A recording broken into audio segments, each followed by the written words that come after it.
Hi mga loves, samahan niyo nga pala akong kumuha ng medical result ko.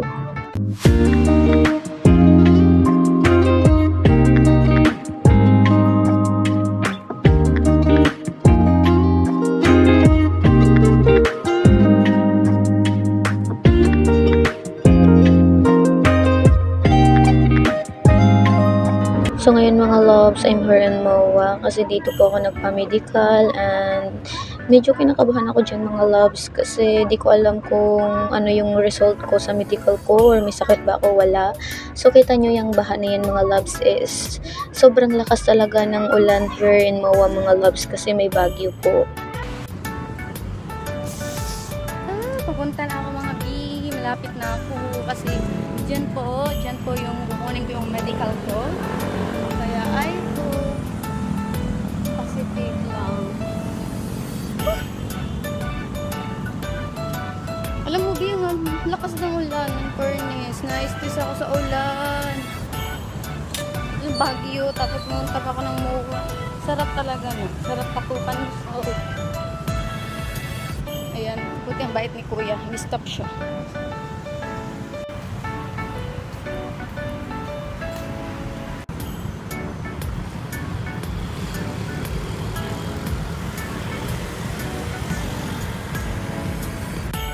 Eh, bumaba pa ako big kasi naglilinis silang Kuya. Oh my God.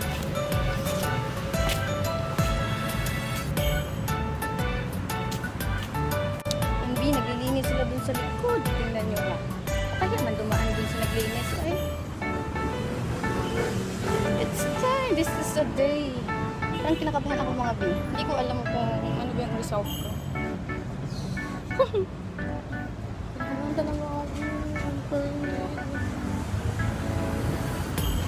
guys, saka ba akong mga B, tinagyawat ako. Dami pa talaga yung tigyawa. Kung mga B, sa kakaisip ko sa maling tao, hala. Sa maling tao talaga. Oo, sa maling tao. Alam niyo mga B, if nakapagpo man kayong maling tao, yung tao na yun is, ano lang yun, part lang yun ng history mo, pero hindi yan destiny mo. Kaya yung pinagtagpo lang kayo sa maling panahon. Siguro, binigay yun ni God sa'yo dahil alam niya na kaya mo napasan yung mga sakit na ibigay niya sa'yo, di ba? Ay, strong na lang kung siya yung, kasi makatagpo ka din ng mas better. Mas better pa sa kanya. I love you, bye. Finally, I'm here na mga loves kung saan po ako nagpa-medical. Nagpa-medical nga pala ako in hypertension diagnosis plus mga loves. Pumasok na pala ako dyan mga loves kasi medyo kinakabahan na talaga ako. Di ko alam kung anong gagawin ko. Pero student nurse tayo, kaya be strong na lang tayo sa self natin kasi yung kaharap natin dyan mga nursing mga loves. Ma'am, pwede ba magkuha ng result ko sa medical? Saan ko rin? Hiningan nga pala ako dyan mga loves ng ID ko for na valid IDs. Then, ayun, binigay ko dyan mga loves is medyo kabakaba talaga ako dyan mga loves. Ay, di ko alam. Basta kinakabahan talaga ako dyan mga loves. Tapos kung magbigay ng ID mga loves is daming tinatanong si ma'am sa akin na gano'n kailan pala ako nagpa-medical, gano'n. Then sa katapos ko kung magsagot sa mga tanong niya mga loves is umupo ako, nagmuni-muni ako sa self ko. Nandito na po ako sa medical. Di ko alam kung anong result ko. Kabaman version. Lumabas na nga pala ako dyan mga loves kasi nakuha ko na yung result ko sa medical. So, tiningnan ko pa dyan mga loves kung ano ba talaga yung result ko. Medyo kinakabahan ako mag-open dyan mga loves sa papers kasi di ko alam kung may sakit ba talaga ako. Yan mga loves, thanks God kasi puro negative and non-reactive po mga loves.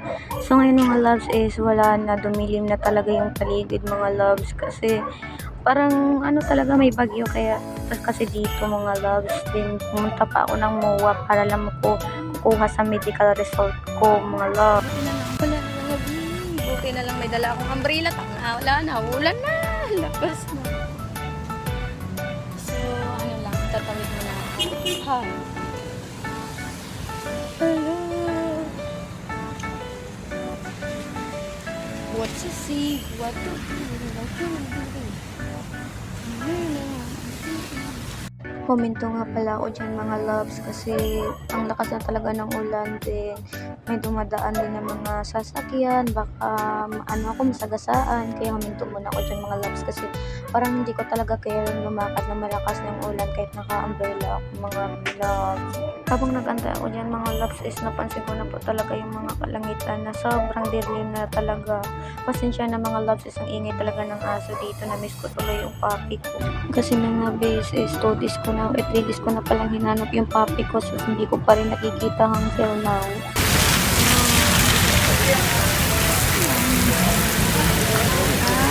Binagyo ng mawa. So, ayun mga loves, is nagantay talaga ako dyan ng 1 hour para lang tumigil yung ulan. Then, ayun, panay sabi na ako, wala na, binagyo ng MOA kasi sobrang lakas ng hangin at lakas ng ulan mga loves. Hindi ko alam kung anong oras ba ako makauwi that time kasi sobrang lakas talaga ng ulan mga loves. Talagang masasabi ko sa self ko na ang malas-malas ko that time. Hanggang dito na lang yung video ko mga loves. Thank you for watching. Bye-bye.